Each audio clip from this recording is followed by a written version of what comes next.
Jadi hari ini kita memasuki bab terakhir, bab kelima. Tapi saya dari pertama kali kita start kursus ini, saya merasa bahawa semangat dan komitmen yang ditunjukkan oleh para peserta memang menyentuh hati saya lah. Jadi saya memang berasa bangga dengan kamu semua. Betul, saya secara ikhlas saya cakap. Saya merasa cukup bangga sebab kamu sanggup meluangkan masa ingin dengar apa yang Tuhan berkata kepada kamu. Ini juga bermakna keinginan lah, keinginan yang kamu ada untuk menjadi orang atau Kristen yang lebih baik. Ini merupakan satu permulaan yang baik ya. Sebab itu dalam buku ini ya, Evangelii Gaudium, Bapak Paulus yang paling pertama dia berkata adalah orang umat biasa adalah majority di gereja, bukan father dan sister. Ini minority sahaja. Segelintir kumpulan kecil saja yang menjadi father dan sister. Tapi yang paling besar adalah umat biasa. Jadi sekarang ini masa dah sampai supaya umat biasa menjadi orang yang berasa tanggungjawab dan menjalankan tanggungjawab perwartaan ini. Ini yang penting. Jadi kita tidak boleh bertanya sekarang apa yang gereja lakukan. Kita harus berfikir apa yang saya lakukan adalah apa yang gereja lakukan. Kalau gereja tak lakukan apa-apa bermakna saya tidak membuat apa-apa juga. Jadi kita tidak boleh duduk dan melihat apakah aktiviti seterusnya daripada gereja. Kita kena buat sesuatu menurut apa yang dikatakan kepada kita oleh sabda dan menurut juga Roh Kudus yang membantu kita. Okey. Jadi dalam bab pertama kita melihat situasi ya di mana kita ini masih diminta untuk keluar daripada keselesan untuk membawa Injil Kristus kepada semua orang. Dan dalam bab kedua kita melihat segala cabaran dan masalah yang kita ada di dunia dan juga sebagai seorang pewarta Injil. Dalam bab ketiga kita melihat pewartaan Injil pula. Bagaimana ia dilakukan. Semua orang harus melakukannya. Dan kita melihat bagaimana di segi untuk message kepada orang miskin atau menggunakan homily, menggunakan khotbah dan juga untuk menggunakan katekisis. Bagaimana kita menggunakan sabda dalam aspek-aspek ini. Dan yang keempat, bab keempat kita lihat apakah kesan sosial apabila kita memberi warta ini kepada orang lain, apakah kesan luaran, kesan di luar sana. Dan di dalam ini untuk mencapai suatu proses yang sistematik, Bapak Paulus juga memberikan kita 4 prinsip. Ini yang pentinglah apa yang dia cuba katakan dalam segala aktiviti kita. 4 prinsip ini. Yang pertama adalah, saya rasa kamu masih ingat ya. Yang pertama apa tu? Boleh dengar Ya, sekarang kamu kongsi pula. Mana saya punya mic?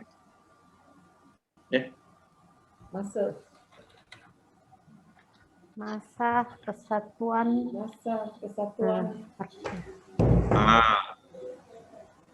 Okey, masa kesatuan, kenyataan dan keseluruhan. Betul lah. Terima kasih. Kenapa saya tanya? Sebab kadang-kadang apabila kita mengulangi apa yang kita tahu, kita akan ingat dengan lebih baik. Dia bagus untuk ingatan kita. Jadi syabaslah, kamu sudah paslah 4. Jadi hari ini apa yang kita nak buat selepas 4 hari ini? Selepas merenungkan, membaca, meneliti buku ini, apa yang kita nak buat? Jadi bab 5 adalah para pewarta Injil yang dipenuhi oleh Roh. Jadi kita ini harus menerima hakikat bahawa kita telah dipenuhi oleh Roh. Jadi bila saya tanya kamu, bilakah kamu dipenuhi oleh Roh? Kebanyakan daripada kita akan kata pada hari penguatan. Apabila uskup datang, dia berdoa dan kita menerima pemenuhan roh. Jawapannya adalah salah. Kita menerima roh pada hari kita dibaptiskan. Semuanya kita terima pada hari kita dibaptiskan. Apa yang bermakna penguatan adalah kita yang meneliti dan menerima dan bertanggungjawab ke atas iman kita sendiri. Ya, dan kita diberikan pengetahuan tentang Roh Kudus ini bersama buah dan kurnia Roh Kudus, bahwa Tuhan akan berjalan dengan kita dan memastikan kita membuahkan hasil. Itu saja penguatan. Tetapi kita sudah menerima Roh Kudus pada hari kita dibaptiskan. Dan kalau kita membaca kisah para rasul, walaupun orang tidak dibaptis tetapi mereka percaya akan Yesus, mereka juga boleh dipenuhi oleh Roh. Jadi seperti yang saya kata, Roh Kudus bukan harta milik gereja Katolik. Ia adalah Allah. Dan Allah boleh pergi ke sesiapa yang dia suka. Okey. Jadi pewarta Injil yang dipenuhi Roh, apakah ini arti? Ini bermakna bahawa pewarta yang berani untuk bersikap terbuka. Kita tidak boleh merasa takut untuk mencuba sesuatu yang baru. Kita sanggup untuk keluar dari diri sendiri untuk melakukan sesuatu yang kadang-kadang tidak selesa. Kita menjadi pewarta-pewarta perbuatan ajaib Allah. Semua orang yang mendengar sesi hari ini, kamu mempunyai banyak bakat dan berkat daripada Tuhan. Gunakannya. Ramai di antara kamu mempunyai kurnia penyembuhan. Gunakan. Ada yang boleh berdoa dengan baik untuk orang lain. Doakan. Ada yang boleh melakukan perkara-perkara lain demi kebaikan gereja dan orang lain. Lakukan. Hanya apabila kita menggunakan kurnia yang Tuhan berikan kepada kita, kita akan merasa bahawa kehidupan ini mempunyai erti yang tidak boleh diberi oleh dunia ini. Okey. Jadi kita pun mampu berbicara dengan orang lain dengan bahasa mereka sendiri. Kita faham kehidupan orang. Kita mewartakan kebaruan Injil dengan berani di semua tempat dan di setiap masa. Jadi pewartaan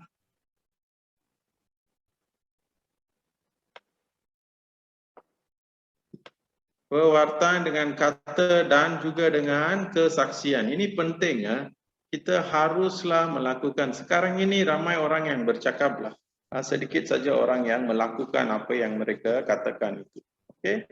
Jadi apakah itu dijiwai roh? Dijiwai roh itu bermakna merujuk kepada dorongan bataniah.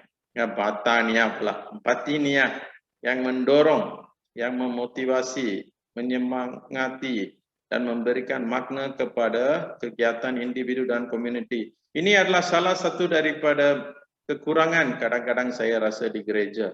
Kamu sebagai seorang yang sudah dibaptis harus mempunyai dorongan, memotivasi dan semangat untuk melakukan bagi Yesus. Sebab itu kadang-kadang kita rasa kenapa orang di sini kadang-kadang bila dia Katolik dia macam tikus. Tapi bila dia ikut atau dia pergi ke gereja Kristian yang lain, dia boleh menjadi singa. Ini yang kadang-kadang saya pun rasa hairan juga. Kenapa kita tidak boleh melihat singa di dalam orang-orang Katolik sekarang, orang-orang Katolik kita, tetapi orang lain boleh melihat, gereja lain boleh melihat, tetapi Katolik tidak dapat melihat. Jadi ini kita kena harus memotivasikan orang-orang lah. Supaya mereka pun boleh menggunakan apa yang ada pada mereka untuk membina diri dan gereja dan juga dunia. Jadi evangelisasi yang dipenuhi semangat roh berbeza. Dia berbeza daripada tugas yang dilakukan sebagai suatu kewajipan berat yang ditoleransi begitu saja, berlawanan dengan kecenderungan dan keinginan peribadinya. Jadi melakukan sesuatu yang kamu tak suka. Jadi kadang-kadang ibu bapa atau anak-anak juga, mereka melakukan sesuatu bukannya sebab mereka suka, tetapi mereka benar-benar tak suka, tapi terpaksa pergi. Terutama sekali macam anak-anak, bila mereka dipaksa untuk pergi ke gereja, selepas mereka menerima penguatan, mereka tidak akan pergi. Jadi apa yang lebih penting adalah kita mesti membantu mereka untuk pergi ke gereja dan bertemu dengan Yesus di sana. Bersyukur ke atas segala yang Tuhan berikan kepada kita. Apabila kita membawa dari kecil anak-anak kita untuk menghayati kehadiran Tuhan, ia akan bertumbuh dengan baik. Hati mereka menjadi tanah yang subur bagi benih sabda. Jadi evangelisasi penuh semangat adalah evangelisasi yang dipimpin oleh Roh, kerana dia adalah jiwa gereja yang dipanggil untuk mewartakan Injil. Jadi pewarta yang penuh dengan Roh sentiasa berdoa dan bekerja. Dua-dua pun penting. Apa yang diperlukan adalah kemampuan memupuk ruang batin yang dapat memberi makna Kristiani pada komitmen dan kegiatan. Jadi pewarta yang kerja dan doa ini penting. Jadi sebelum kita berdoa, sebelum kita kerja, apa yang penting adalah adorasi panjang. Jadi kita mesti mempunyai adorasi. Saya tahulah kebanyakan daripada kita tidak mempunyai amalan untuk berduduk di depan Eukaristik lah, di Eukaristi untuk masa adorasi lah. Kurang saya tahu. Biasanya kita hanya melakukan apabila kita dipanggil lah, bila ada 24 jam adorasi kita akan pergi. Atau bila hari Khamis putih, selepas misa ada adoration sekejap, kita pergi. Tapi selebih daripada itu, biasanya kita tidak meluangkan masa bersama Tuhan. Okay? Jadi yang pertama itulah, Yesus yang berada di Eukaristi itu kita pergi dan meluangkan masa. Melihat dia supaya dia melihat kita. Yang kedua juga adalah perjumpaan dengan sabda. Sabda ini haruslah kita membaca dan menyayanginya. Tetapi kita harus terima hakikat, mustahil untuk kita mengetahui keseluruhan sabda. Apa yang kadang-kadang kita perlu, hanya mungkin satu cerita, satu ayat, kadang-kadang satu perkataan saja yang dapat memberikan kita semangat, motivasi dan arah baru di dalam kehidupan kita. Dan kita juga mesti ada percakapan tulus dengan Tuhan, mesti bercakap dengan Tuhan setiap hari. Ini tidak boleh diganti dengan aktiviti lain. Harus meluangkan masa dengan Tuhan. Jadi kerja kita mudah menjadi tanpa erti. Kita kehilangan kekuatan sebagai akibat kelelahan dan kesulitan yang menyebabkan semangat kita padam. Jadi kalau tiga ini tidak ada, kita akan kehilangan semangat. Jadi yang bahaya adalah apabila berdoa menjadi alasan untuk kita supaya tidak melakukan misi. Ada orang yang pemalas atau mereka takut untuk keluar daripada zon keselesaan. Jadi bila kamu tanya dia untuk datang ke KED atau buat apa pun, dia cakap tak apalah, saya berdoa di rumah sajalah. Jadi alasan ini bermakna mereka ini belum lagi merasa bahawa mereka juga boleh menjadi pewarta kepada orang lain. Jadi cara hidup yang terlalu menekankan hidup peribadi boleh menyebabkan seseorang itu berlindung dalam kerohanian palsu. Ini kadang-kadang kita tak sedar tahu, kebanyakan daripada ini memang kita tak sedar, ia tiba-tiba akan datang. Okay? Jadi setiap zaman di sepanjang sejarah dunia mempunyai peluang dan cabarannya yang tersendiri. Tiada zaman yang mudah untuk perwartaan. Hanya yang penting adalah kita bila melihat sejarah gereja selepas kematian dan kebangkitan Yesus, para rasul apabila mereka melakukan pewartaan, kebanyakan daripada mereka atau sebenarnya semua kecuali Yohanes akan mati dengan keadaan yang teruk. Mereka akan dianiaya, mereka akan dihukum dan mereka akan dibunuh secara kejam. Tetapi untuk orang-orang Kristian pada masa itu, ia adalah sesuatu yang membanggakan mereka. Mereka merasa mereka telah memberikan kehidupan mereka itu sebagai suatu kesaksian bukan saja kepada Yesus tetapi kepada dunia. Bahawa orang Kristian ini sanggup memberikan segalanya demi kebaikan atau demi kepentingan iman mereka. Jadi kita harus mempunyai sikap sedemikian hari ini. Zaman memang berbeza, tapi kita mesti mempunyai sikap para rasul itu. Okay? Jadi setiap zaman ditandai oleh hadirnya kelemahan manusiawi, ketertutupan diri. kepuasan diri dan egoisme serta nafsu yang mengancam kita semua.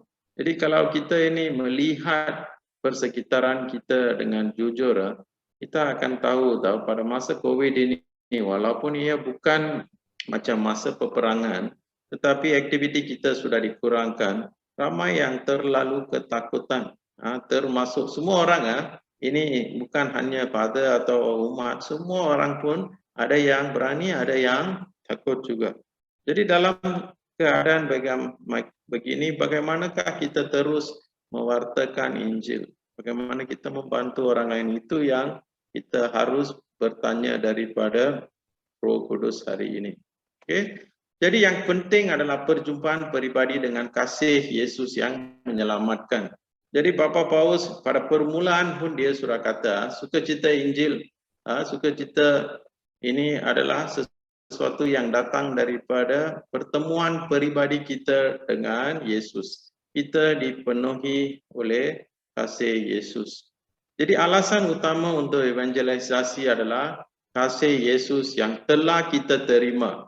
Pengalaman keselamatan yang mendorong kita untuk selalu lebih mencintainya. Jadi kita harus menyayangi Yesus, bercakap dengan dia. Kita harus menerima dia sebagai seorang kawan yang setia dalam apa juga keadaan. Kita harus mempercayai bahwa Tuhan memikul salib kita bersama dengan kita. Jadi jika kita tidak merasakan keinginan untuk membagi kasih ini, kita harus berdoa supaya Yesus menyentuh hati kita sekali lagi.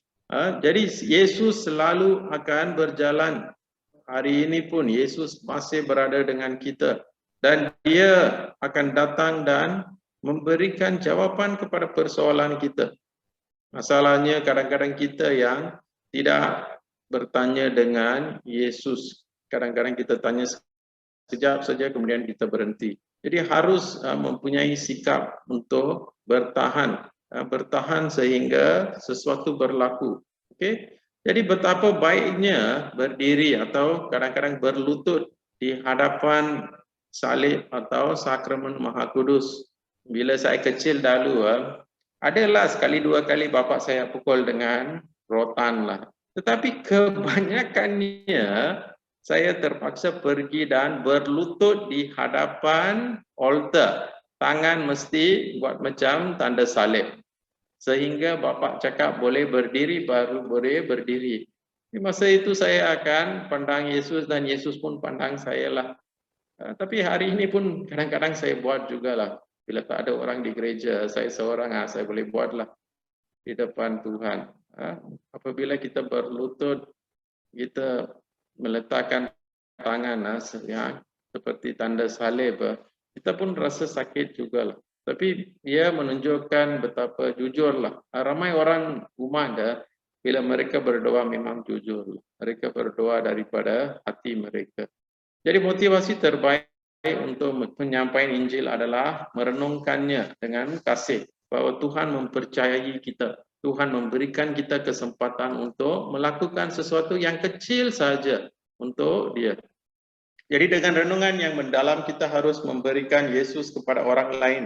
Kerana tiada yang lebih berharga dan mulia yang kita boleh berikan. Jadi kadang-kadang kita kehilangan azam untuk pewartaan Injil kerana mengapa? Satu adalah kita lupa bahawa Injil dapat memberikan jawapan kepada persoalan hidup yang mendalam. Semua persoalan kamu, jawapannya berada di dalam Alkitab. Hanya kita kena cari sahaja. Kita hidup untuk apa yang ditawarkan oleh Injil, yaitu persahabatan dengan Yesus dan kasih pada saudara-saudari kita. Jadi pewarta Injil yakin bahawa melalui Roh Kudus sudah ada harapan dalam diri individu dan bangsa-bangsa. Kadang-kadang harapan ini wujud juga tanpa disedari. Apakah ini bermakna? Walaupun di negara yang paling miskin di dunia ini, seorang ibu selepas anak dia dilahirkan, dia ingin anak itu hidup, walaupun susah. Harapan bahawa anak ini sekurang-kurangnya akan hidup dan menjadi orang baik memang ada. Sebab itu mereka masih melahirkan anak walaupun mereka terlalu miskin. Okey? Jadi suatu harapan untuk apa? Kita mesti mempunyai harapan ini untuk mengetahui kebenaran mengenai Allah, mengenai manusia, mengenai bagaimana kita dibebaskan dari dosa dan kematian. Jadi semangat pewarta Injil dalam mewartakan Kristus berasal dari keyakinan bahawa Dia menjawab harapan sebegitu. Jadi kitalah yang memberi harapan kepada orang lain. Okey? Jadi kesedihan yang tanpa batas hanya boleh disembuhkan oleh kasih yang tanpa batas juga. Right? Jadi mustahil untuk bertekun dalam perbuatan dengan penuh semangat tanpa pengalaman peribadi dengan Yesus. Tidak boleh melakukan tanpa Yesus. Ini penting Kita tidak boleh berdrama lah. Mungkin 1 hari, 2 hari kita boleh berpura-pura untuk melakukan kerja amal atau perbuatan. Selepas itu kita akan berhenti. Dan kita akan berkata, yalah dia selalu mengumpat saya atau orang ini selalu marah saya, atau tak ada siapa yang tolong saya, atau saya selalu menggunakan wang sendiri. Semua alasan kita akan menggunakannya untuk berhenti bertugas bagi Yesus. Ini pun betul. Okey? Jadi pewarta yang sejati, siapakah pewarta yang sejati? Orang yang selalu hidup sebagai murid Yesus. Kena ke tak kena ke, mereka berjaya ke gagal ke, mereka masih pilih untuk hidup sebagai murid Yesus. Mereka mengerti bahawa Yesus berjalan bersama mereka, bahawa Yesus berbicara, bernafas dan bekerja dengan mereka. Mereka merasakan Yesus hidup bersama mereka di tengah-tengah upaya perutusan. Jadi semua orang yang mengikuti kursus seminggu ini yang 4 hari ini kamu juga mestilah merasakan kehadiran Yesus bersama kamu. Yesus berjalan bersama kamu. Jangan kamu rasa was-was. Yesus memang boleh dipercayai. Okay. Jadi dengan Yesus kehidupan menjadi lebih kaya dan mudah untuk menemui makna di dalam segala yang kita lakukan. Itulah sebabnya kita menjadi seorang pewarta Injil. Apa yang kita terima, kita nak bagi kepada orang lain. Jadi bersatu dengan Yesus, ini yang penting. Kita mencari apa yang Yesus cari dan mengasihi siapa yang Yesus mengasihi.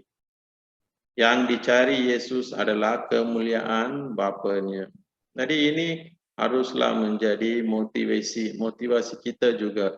Kita ingin cari apa yang Yesus cari, domba yang hilang.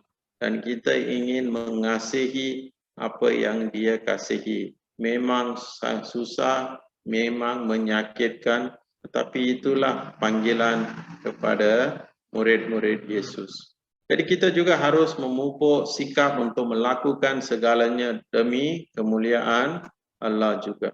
Okey, itu yang pertama, hubungan peribadi dengan Yesus. Jadi yang kedua adalah kegembiraan rohani menjadi umat. Jadi kita harus berasa bangga, gembira bahawa kita ini umat Allah dan kitalah yang diberikan mandat untuk membawa kabar baik kepada orang lain. Okey, jadi dahulu kita ini bukan umat Allah, tetapi kini telah menjadi umatnya. Ini daripada 1 Petrus bab 2 ayat 10. Jadi untuk menjadi seorang pewarta Injil yang sejati, apa yang kita perlu? Harus mengembangkan cita rasa rohani untuk menjadi dekat dengan hidup umat. Tidak boleh hidup berasingan dengan umat. Kita harus tahu apa yang berlaku. Bukan kepo bukan pergi dan tanya, hari ini apa yang berlaku dalam rumah kamu, ada problem anak kamu sudah lari suami kamu tertangkap polis, dia masuk lokal bukan itu tapi ia bermakna kita ini tahu keadaan dan perasaan keluarga atau umat yang hidup dekat dengan kita. Yang kedua adalah bertumbuh bersama umat adalah sumber sukacita yang lebih besar. Sekarang ini dunia kita menjadi lebih kecil, tetapi hati pun menjadi lebih kecil juga. Kita tidak mau orang lain tahu apa yang berlaku dalam diri kita. Jadi mission atau berutusan adalah hasrat akan Yesus dan umatnya. Ini memang menjadi punca mengapa kita melakukan perutusan. Hasrat Yesus dan umatnya. Jadi kegembiraan rohani menjadi suatu umat pula. Jadi apabila kita berdiri di salib Yesus, kita menyadari segala kasih-Nya untuk kita. Yesus datang dan meninggal untuk semua orang, bukan hanya untuk orang-orang Israel sahaja. Kita juga menyadari martabat kita. Kita ini bukan orang yang tak berguna atau orang yang miskin. Kita mempunyai martabat sebagai anak-anak Tuhan. Kita menyadari pandangan lebar Yesus ditujukan kepada semua orang. Allah menggunakan kita untuk mendekati umat yang dikasihinya. Dan kita diambil dari umat dan dihantar Allah sebagai pengutus kepada umat yang lain, kepada orang yang tak kenali dia. Okay? Jadi Yesus hidup dekat manusia. Jadi ketika Yesus hidup sebagai manusia, dia memandang manusia dan menaruh kasih kepadanya. Seperti cerita Nikodemus atau Bartimeus atau Zacchaeus atau Matius atau perempuan berzina atau perempuan Samaria. Yesus selalu memandang manusia dan mengetahui apa yang ada di dalam hati mereka, kesusahan mereka, kelukaan mereka. Yesus mengetahuinya. Jadi kadang-kadang kita inginkan Yesus tanpa salib dan kehidupan tanpa luka. Tapi ini mustahil lah. Di dunia ini kita tetap akan ada tentangan, luka, penganiayaan. Kita akan dan harus menerima supaya kita tahu bahwa iman kita ini menjadi lebih teguh. Jadi Yesus memanggil kita untuk menyentuh orang yang menderita dan tidak hanya tinggal di dalam keselesaan kita sahaja. Jadi harus keluar daripada zon keselesaan. Dan kita diundang untuk memberikan penjelasan kepada harapan yang kita ada. Tapi bukan untuk mengkritik dan mengutuk orang. Kita harus juga lemah lembut dan hormat. Dan hidup dalam perdamaian dengan semua orang.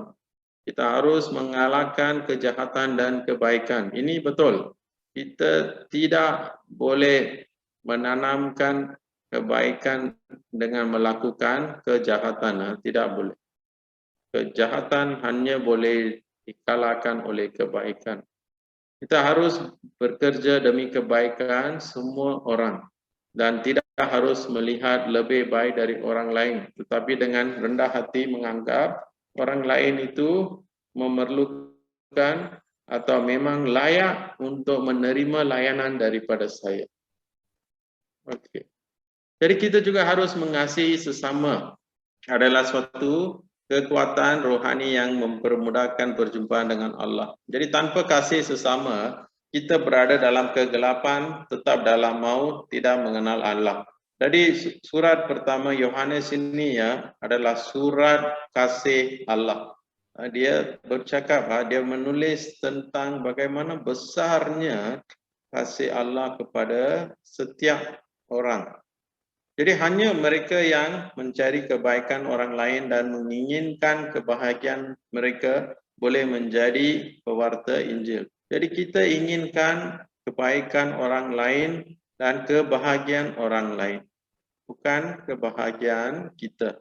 Jadi misi penginjilan bukanlah sesuatu tambahan kepada kehidupan kita, tetapi sesuatu yang tidak boleh dipisahkan daripada kehidupan kita. Semua orang memang layak untuk menerima pelayanan kita, bukan kerana kemampuan, bahasa, cara fikiran, kepuasan yang diterima, tetapi mereka adalah ciptaan Allah. Di sinilah bermulanya sejarah perjalanan kita. Kita semua adalah orang yang dicipta Allah. Jadi Yesus menumpahkan darahnya untuk semua orang. Untuk orang tersebut, orang yang kita tak suka, orang yang kita suka, orang yang kita sayang, tak sayang, orang yang kita tahu, tak tahu. Semua orang pun Yesus menumpahkan darah bagi mereka. Jadi walaupun dalam kehidupan kita rasa kita hanya membantu seorang sahaja, Itu pun dah mencukupi. Kerana dia adalah persembahan terbaik saya kepada Allah. Apa yang kita lakukan, walau satu pun, ia masih suatu persembahan yang baik kepada Tuhan. Yang ketiga, karya tersembunyi dari Kristus yang bangkit berserta rohnya. Jadi kadang-kadang ada juga orang yang bertanya, mengapakah berkorban jika tiada hasil yang bererti? Okey. Jadi apabila kita mempunyai sikap ini, ia mustahil untuk menjadi pewarta. Ia alasan berbahaya untuk keselesaan, kemalasan, kepuasaan, samar-samar dan egoisme. Ia adalah suatu sikap yang merosakkan diri. Jadi tanpa harapan kehidupan tidak mempunyai makna dan menyusahkan. Injil menyatakan bahawa ketika Yesus keluar mewarta, Tuhan turut bekerja dan menegurkan firman itu. Allah akan berjalan dengan kita dan melakukan mukjizat melalui kita apabila kita sanggup bekerja sama dengannya. Jadi kita diundang untuk menemukan hal ini hari ini. Dipanggil untuk pengalaman bersama dengan Kristus. Jadi kebangkitan bukanlah peristiwa masa lalu di mana segala hal kelihatan mati. Disitulah tanda kebangkitan akan muncul dengan tiba-tiba. Kesulitan baru selalu muncul akibat kegagalan dan kelemahan manusiawi. Jadi pada masa begini, kita selalu merasa tidak upaya dan lemah. Tetapi tidak seharusnya berputus asa. Jadi iman. Apakah itu iman? Iman bermakna percaya kepada Allah dan kasih-Nya kepada kita. Allah mampu campur tangan. Dia tidak meninggalkan kita dan menghasilkan kebaikan dari kejahatan kerana kuasa-Nya tidak terbatas. Nah, itulah yang kita percayai. Yang kedua adalah percaya bahawa dia berjalan penuh kemenangan dalam sejarah bersama mereka yang dipanggil, dipilih dan yang setia. Jadi Tuhan kita adalah suatu Tuhan yang memang luar biasa dan unik. Dia sangat suka kepada kita. Dia suka berjalan dengan kita. Dia tak suka membiarkan kita seorangan. Jadi kerajaan Allah sebenarnya sudah hadir di dunia. Dia berkembang di sini dan di sana. Tapi kadang-kadang kita yang tidak pasti atau tidak boleh sedar. Jadi untuk memastikan agar supaya semangat perutusan kita tetap hidup, diperlukan kepercayaan teguh kepada Roh Kudus kerana dialah yang membantu kita dalam kelemahan kita. Jadi kehadiran Roh dalam keluarga atau di dalam diri kita ini penting. Sebab ia bukan saja menyatukan kita, tapi juga menggunakan rahmat-Nya yang kita ada untuk membina kerajaan Allah. Okay? Jadi daya perutusan dari doa permohonan pula. Ini penting. Sebagai seorang pewarta Injil, kita harus menginginkan kebaikan dan kebahagiaan orang lain. Sebab itu Paulus sendiri setiap kali dia menulis surat, dia akan merasa bangga.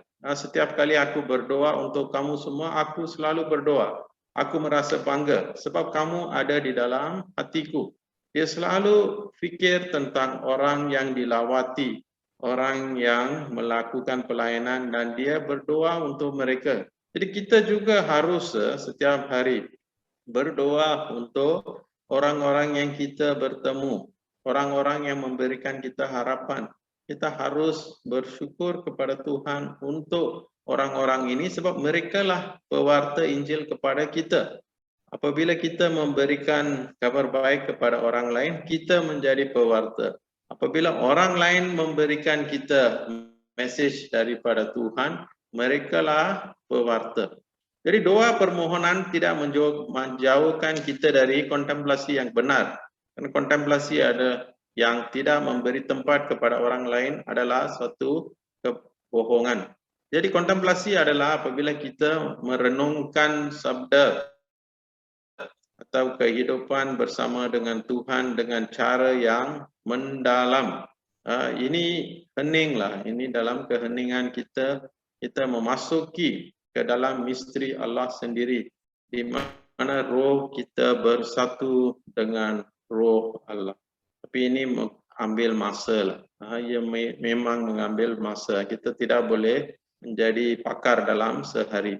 Jadi sikap syukur Paulus juga adalah bagus. Dia selalu mengucapkan syukur kepada Allah kerana dia tahu Yesus telah memberkati semua orang. Ini adalah syukur yang berterusan. Jadi kita juga harus bersyukur kepada segala yang kita ada lah. Kadang-kadang kita komplain lah, terlalu banyak alasan atau rungutan untuk apa yang kita tidak ada. Tapi yang lebih baik adalah untuk berterima kasih kepada Tuhan atas segala yang Dia telah berikan untuk apa yang kita ada. Jadi ketika seorang pewarta Injil selesai berdoa, hatinya menjadi lebih terbuka, bebas dari keterasingan diri dan berhasrat untuk melakukan kebaikan dan berbagi hidup kepada sesama. Jadi apabila kita mendekati Tuhan, kita akan sanggup melakukan pengorbanan yang lebih besar. Jadi orang yang tak boleh berkorban itu bermakna mereka ini belum mengenali korban Yesus untuk mereka sendiri. Okay. Jadi yang terakhir adalah Papa Paus tulis mengenai Bonda Maria. Bagaimana dia adalah bonda evangelisasi. Jadi bersama dengan Roh Kudus, Maria sentiasa hadir di kalangan umat. Dia berdoa bersama para rasul dan memungkinkan pewartaan menyemarak selepas Pentakosta. Dia berada, dia menyaksikan apa yang dilakukan oleh Roh Kudus di dalam kehidupan para rasul. Dia menerima Roh Kudus apabila dia berkata, "Akulah hamba Tuhan. Biarlah apa yang kamu katakan berlaku dalam hidupku." Apabila dia menyerahkan kehidupannya kepada Roh Kudus, dia menerima berkat daripada Roh Kudus. Jadi dia bonda gereja yang menginjili, dan tanpa Maria kita tidak boleh memahami jiwa evangelisasi baru. Jadi Maria adalah anugerah Yesus bagi umatnya. Sebelum menghabiskan kehendak Bapanya, dia telah menyerahkan ibunya kepada pengikut yang disayanginya. Yesus tidak ingin kita seorangan di dalam perjalanan tanpa ibu. Maria yang melahirkan Yesus dengan penuh keimanan, menemani semua anaknya yang setia kepada hukum Allah dan memberi kesaksian kepada Yesus. Semalam pun ada saya pergi dan berjumpa dengan seorang umat lah. Dia sudah tua, tapi dia berkata sesuatu yang saya rasa cukup memberikan kesaksian lah. Dia berkata bahawa Maria adalah ibunya. Maria ini baik kepada saya. Dia cukup sayang saya. Saya pun sayang dia macam saya sayang mak saya. Saya mendengar ini saya pun rasa terharu. Ada juga ramai orang yang melihat Maria itu sebagai seorang ibu yang sangat dekat dan menyayangi mereka. Okay. Jadi Maria yang melahirkan Yesus dengan penuh keimanan, menemani semua anaknya yang setia kepada hukum Allah dan memberikan kesaksian kepada Yesus. Dalam kehidupan saya pun ini, saya pernah berkongsi di dalam homili pun lah beberapa bulan yang lalu. Dalam pengalaman saya sendiri, setiap kali kalau saya merungut tentang Yesus, Maria akan datang dan tanya saya, "Kenapa kamu selalu merungut tentang anak saya?" Kalau saya komplain tentang Maria pula, Yesus sendiri akan datang. Dia akan datang dan tanya, "Kenapa kamu bercakap tentang mak saya?" Jadi kedua-duanya akan menjaga satu sama lain lah. Sebab itu Maria dan Yesus pun menjaga kita juga. Jadi ini semua adalah pengalaman saya sendirilah bila saya komplain. Jadi sekarang ini saya takut nak komplain.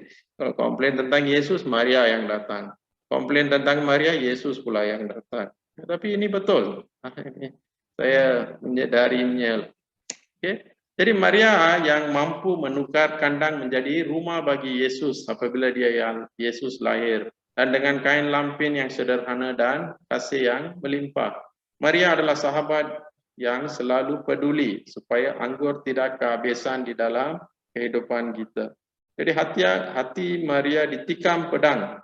Jadi dia memahami kesengsaraan, dia melihat anaknya lahir dan anaknya mati juga. Ia adalah tanda harapan bagi orang yang sering ditindas.